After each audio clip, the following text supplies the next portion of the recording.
Hello, I'm Christopher Brennan. We're here at the 2015 CROI Conference on Retroviruses and Opportunistic Infections in Seattle, Washington this year. With me today I have Pat Migliore from Babes Network, YWCA, and also Positive Women's Network, Seattle, right here, local. We're going to get the local perspective. We're going to be talking about HIV in women and in urban settings today, and across the U.S. and also across the state of Washington and in Seattle. So Pat, why don't you tell us a little bit about yourself, how you got to where you are, what your exact role is, Right. and then we'll move from there. Okay, thank you. Thank you very much for having me, for being interested in the perspective of a woman living with HIV. So I've been living with HIV since 1984, so I have a very long perspective on the disease. And one of the reasons I became involved in doing advocacy and activism is because there really weren't any systems in place for women back in the earlier days of the epidemic. And so system didn't exist. It was like, okay, let's find some other people and do some organizing and let's create some systems. And so that really started off around doing support groups, and we started Babes Network, YWCA. Really it was a group of women sitting around a kitchen table doing organizing the way women organize. Mm-hmm. Yeah. Sitting around a kitchen table saying, what do we need and how can we get it? And what we needed at that point, and what we still consistently need, is more women-centered care.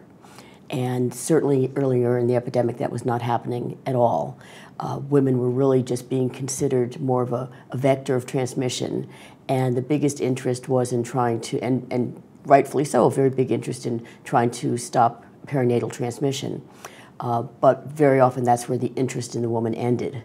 And so we've been looking over the years at a bigger picture for women and the kind of support that they need.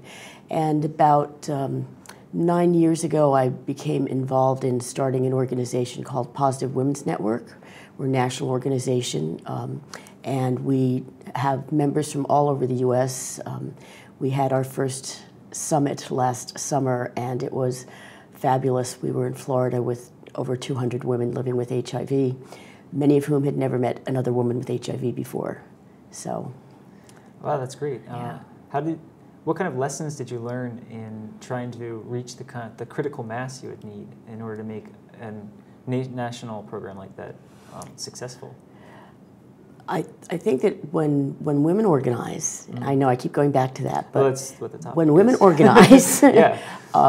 We tend to do it around kitchen tables, not board tables. And we do it with some food in the center, and we look at each other more as whole people instead of just a particular facet, a particular thing being like just HIV. And so I think finding that critical mass was making sure that women knew that there would be a safe place to go. Certainly when we started Babes in the late 80s, early 90s, it was making sure that women had a safe place to go to share their feelings. And the most important component was that it was being organized and run by peers, other women living with HIV. And that was a very unheard of concept.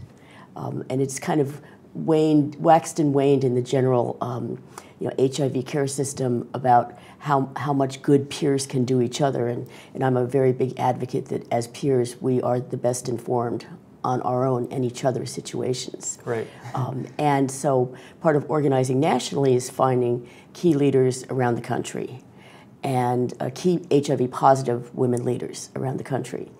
And we vary in age and race and sexual orientation, and so we have a very interesting group of women that works on policy, and right now we're doing some work on helping to change the way that language is used in the media to depict women with HIV, because that has been, very. I'm sure you probably remember the old time when we were called victims, or pretty much just vectors and victims, and we want to get away from that. Yeah, and you would think even now it really hasn't changed that Right. much in mass culture. There isn't much Right. out there that's about there. It's not just MSM and HIV, and there's Right. other faces to this disease and this epidemic, and so it's really important what you're doing. Yeah. Actually, can you tell us? It'll be fascinating to find out what is what is the face of HIV for women? What is the space? The face. The face of HIV for women. Yeah, what's going on? You know, there isn't a particular face that goes with it. It could be when you walk into the Babe's office or you go to a Positive Women's Network board meeting. It could be somebody who looks like your next door neighbor and somebody who looks like they live down the street, the lady pushing the cart next to you in Safeway. So there isn't a particular face, although what we have found over the years is that it's increasing, numbers are increasing very much in communities of color, specifically African American women, and a part of the country that in the very early days of this epidemic when researchers were looking at where the epidemic was going to go, they really discounted the South. They really discounted women. And I could see with the information that they had at that point that made sense because it was definitely being perceived as an MSM disease. Right. But now we're seeing the numbers of women with HIV throughout the country and with a large number of women of color, specifically in the Southeast U.S. There's the intersection of lots of different issues for women. Very often it has to do with access to care and being able to deal financially because there's an awful lot of racism and poverty and sexism, et cetera, that women are facing and not necessarily being treated in the same way that, let me put it differently. I think that everybody who has HIV and goes in for care should be able to receive trauma-informed care. And that I'm hoping is something that doctors are thinking about more. And that's something that I would really like to see talked about here at CROI, that especially as we find ourselves as HIV-positive women being kind of mainstreamed into healthcare systems, that we need to have providers who can provide trauma-informed care. It's a matter of reprioritization for Yes. how you'll affect the issues that are unique, the challenges that are unique for for women with Yes. HIV. And can you tell us a little bit about what you'll be looking for here at CROI this year, and what's a pressing issue for you and your network? Well, pressing issues, I really would put trauma-informed care way up at the top of that because with trauma-informed care, you're treating the whole individual, and when you're treating the whole individual, they're most likely to have success with being able to manage HIV. That's a good point. Can you educate us a little bit and our viewers about trauma-informed care, what it is, how it works? Well, trauma-informed care is not just treating the person as the disease, but looking at more of that individual's life. Many people, and certainly many women with HIV, have experienced domestic violence in their lives. They've sometimes experienced sexual assaults, and so there can be some real reluctance to be in areas of trust. And so for doctors to take that step back and to really do a lot more listening and to understand that when they're dealing with a patient, they're not just dealing with a particular opportunistic infection. They're not just dealing with a particular number of CD4 cells or a particular viral load. They should be looking at a whole person, and they should be looking at the things that could possibly have been cofactors in that individual's life that could have gotten them to be in that office in the first place. Cofactors of poverty, cofactors of not having access to care. Certainly when women live in more rural setting, it's more difficult to get care. And even in an urban setting, there's limited places for people to get care, and more limited still for women to get HIV care. So we're really trying to inform both through PWN and through Babes Network YWCA providers on being able to see women more holistically, and then by virtue of that, being able to see all of their patients more holistically, because certainly the men that they're dealing with need to have trauma-informed care as well. Right. And do you have, through the network, some kind of sensitization training modules or programs that you use? Is that what you're doing, or? We do quite a few webinars at PWN, and some of those, right now we're working with one of our communications people is working on helping membership, because we have regional branches around the U.S., helping regional branches to work with local news people or local reporters or writers in using more appropriate language, because very often you hear the language of that somebody felt tainted and infected, and how can we turn that around, right, so that we're going to be doing something that's not just labeling somebody, but giving us the opportunity to do some education as well. And you don't want to just call it branding, because that sounds wrong. Yeah. So yeah, it's about how to renegotiate through the language, what kind of meaning we imbue on some of these things. And criminalization as well, and trying to figure out, many of the laws that happen in many states were basically around criminalizing HIV, possibility of transmission, are really based on old science. They're based on science where it would be a crime for an inmate to spit at a prison guard, because that could potentially have HIV in it because it spit. Well, we know that that's not scientifically valid. And so to try to get the laws to catch up to the science. I know we're working on that in Washington State now. We have some legislators who are working with us, and we've just spent a day in Olympia, our state capital, doing some information sharing. I don't like to use the L word, the lobby word, but we were doing information sharing. Coalition building. Coalition building, very good, yes. Networking. But a lot of legislators have a lot of things on their plate. And so I think it really does make a huge difference, and maybe this makes me one of the last true believers, but it does make a difference to have somebody walk into your office and say, I'm one of your constituents. Oh yeah, I live, oh yeah, down the street from there. I go to that restaurant too. And by the way, this is my issue. Absolutely. And that's a great segue for talking about the state of HIV/AIDS for women in Washington State. We're actually a fairly low incidence state. We have about a 12% incidence in Washington State, and so it is, and I think that some of that is because we were kind of a second wave city, and we started to have some information out before, as other second wave cities did in the 80s, to enable people to get some information about how HIV was transmitted. Although I still meet women all the time who had no idea that they were at risk, and they just get tested. They said, I didn't even realize I was at risk. So, more education is needed. More education, more outreach, and we're also working on another piece of legislation to help get individual docs to follow the CDC recommendations of having people test as part of a normal physical exam from the ages of 13 to 64, and I guess it's after 64, it's Medicare's problem. But that's 65. But Medicare pays for HIV testing too.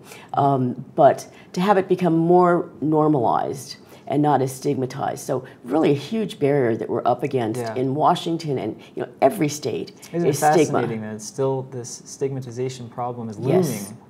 And seems like forever. People think, well, okay, it's 2015. How could there still be so much stigma? There is. There really is. I do a lot of advocacy work, but I also like very much to work one-on-one with women and facilitate support groups, because it helps me to know what's really going on. And women still walk in and say, I told my family, I just found out I'm HIV positive. I told my family, they won't let me see my nieces and nephews anymore. And things that you thought were so gone so long ago. Blasé. Yeah, that are kind of blasé, that we, those of us who've had this for a long time, we kind of take for granted that, okay, people are cool, that the stigma's gone, but it's so far from the truth. Right. And some of that is internalized in individuals because of the experiences that they've had in their lives, and a lot of it is external stigma. Because we're being projected as, there's the good people, the worthy people, the innocent people.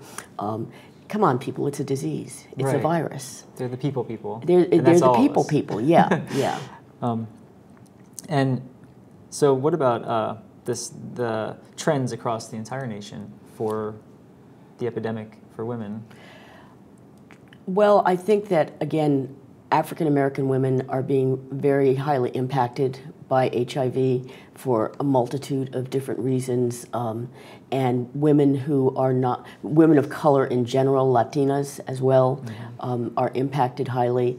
And so I think one of our challenges is to bring culturally competent awareness into communities. And there's some really hard bridges to cross. There's some hard things to do to get a community feeling comfortable talking about HIV. And sometimes that starts in health departments, but very often it starts socially and in churches where people will get their information. And that's been kind of a struggle to make sure that we have church members and church leaders, opinion leaders and spiritual leaders on board with getting away from that. This is God's punishment. I thought that people didn't say that anymore, and then I just, then I read it online, so it must be true. But but there are still people who have that mindset, and so I think national trends for women trying to, as far as advocacy, working on this decriminalization. Iowa just did a summer before last, there was a conference in Iowa against criminalization, and they successfully changed the laws.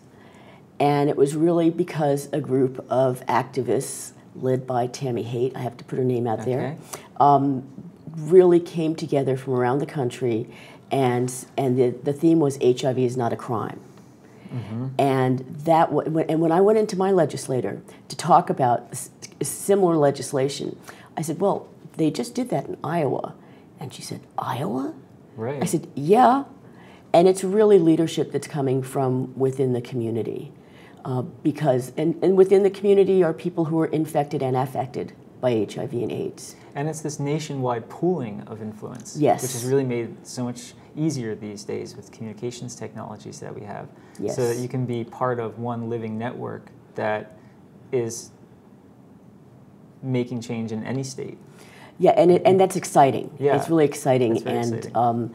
I feel like I have a really good network of not just colleagues but also friends around the country, because we do stay in touch so much through social media, and we do utilize social media to do outreach to new people. And modes of communication have to change. The days of let's print up a flyer and put it on the light pole, just we're not there anymore. Right.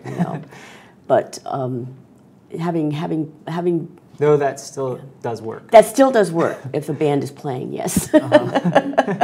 Well, it really depends on the community. It's really drilling down and saying, okay, this is Seattle. This is a high-tech urban environment.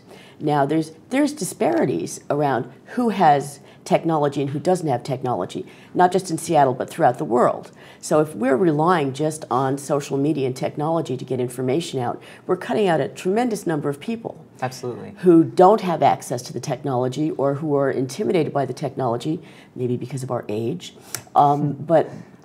But we're cutting people out. So it's really important to look at what strategies are going to work for which populations in which places. Mm-hmm. Is it going to be more effective to do a social media campaign and or work with local faith leaders? Right. Probably a combination, but it's kind of, that's the way the thinking has changed some, is that we need to have these combinations of ways to to make change happen. Right, figuring out how to stitch it together. Yes.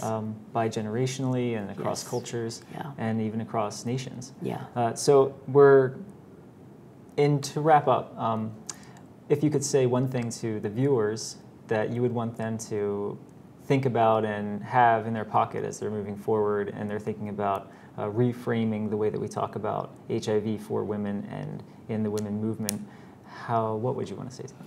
One thing, I can never just say one thing.